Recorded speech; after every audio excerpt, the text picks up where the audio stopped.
जनसंवाद समाचार न्यूज मध्ये मी महेश बनाटे आपलं स्वागत करत आहे. तर आपण आता आलेलो आहोत लातूर शहरामध्ये. तर विषय अजय भाऊ सुरवसे आहेत, प्रहार संघटनाचे संस्थापक अध्यक्ष. तर आपण जाणून घेऊया त्यांच्याकडून त्यांच्या काय काय मागण्या आहेत आणि काय संदर्भामध्ये त्यांनी निवेदन दिलेलं आहे. तर अजय भाऊ, आपण काय सांगाल, कशा संदर्भात निवेदन दिलेलं आहे आपण आणि काय काय मागण्या आहेत? नमस्कार, मी लोकप्रहार संघटना संस्थापक अध्यक्ष अजय सूर्यवंशी, एक लातूर शहराचा नागरिक आहे. त्या माध्यमातून मी लातूर शहरातील जनतेच्या हितासाठी सदैव प्रयत्नशील असतो. एक सामाजिक कार्यामध्ये मला 15 ते 20 वर्षापासून कार्य करत राहतो. लातूर शहरामध्ये जे सध्या युनिपोल्स आणि होर्डिंग झालेले आहेत, ते युनिपोल इतके वाढलेले आहेत की रस्त्यांना जाताना माणसाच्याकडे पाहतात. होर्डिंग्स वाढलेले आहेत. त्या होर्डिंग्सवर आणि युनिपोलवर प्रशासनाचं कुठलंही कंट्रोल नाही. 3 वर्ष झालं लातूर शहर महानगरपालिकेमध्ये प्रशासक होतं. त्यावर कुणी बोलायला तयार नाही. कारण नगरसेवकनं सध्या आता महापालिका झालेली आहे. महापालिका झाल्यानंतर नगरसेवक जातील, काउन्सिलमध्ये आवाज उठवतील. आमचं एक नम्र आव्हान आहे जनतेच्या वतीनं की जे नगरसेवक निवडून गेलेले आहेत लातूर शहरातील महानगरपालिका सभागृहामध्ये, त्यांनी जनतेचे प्रश्न उचलावेत. जनतेच्या प्रश्न सोडवण्यासाठी सभागृहामध्ये आवाज उठवण्यात यावा.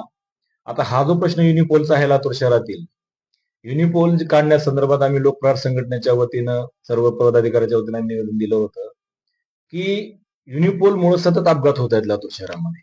आता मागे मला तारीख सांगता येणार नाही, परंतु साधारण युवक डिवायडरला घासून त्या युनिपोलच्या कडेला जाऊन पडला आणि त्याचा मृत्यू झाला. त्याच्यामध्ये जो कोणी कंत्राटदार असतो लातूर शहर महानगरपालिकेमध्ये, जे कोणी कुठल्या पण युनिपोल असतील, होर्डिंग असतील, कचऱ्याचं टेंडर असेल, कुठलंही टेंडर असेल, एक त्याची कालमर्यादा असते.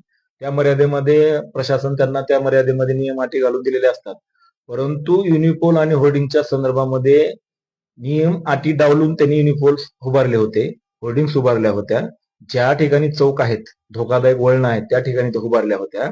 काय काय ठिकाणी आता मुंबईला होर्डिंग्स पडल्या होत्या, लातूरमध्ये काही ठिकाणी होर्डिंग्स पडल्या होत्या. आणि युनिपोलच्या कठडे जे डिवायडर आहेत लातूर शहरामधले, ते डिवायडर मध्ये मोठमोठे बोल्ट ठेवून ते त्या ठिकाणी युनिपोल लावले आहेत. त्यांचं कंत्राट संपलेलं असताना देखील ते युनिपोल तसेच होते. महापालिका प्रशासनानं त्यांना पत्रव्यवहार केला की आपण आपले युनिपोल्स काढून घ्या, होर्डिंग्स काढून घ्या, तरी देखील ते तसेच ठेवले होते.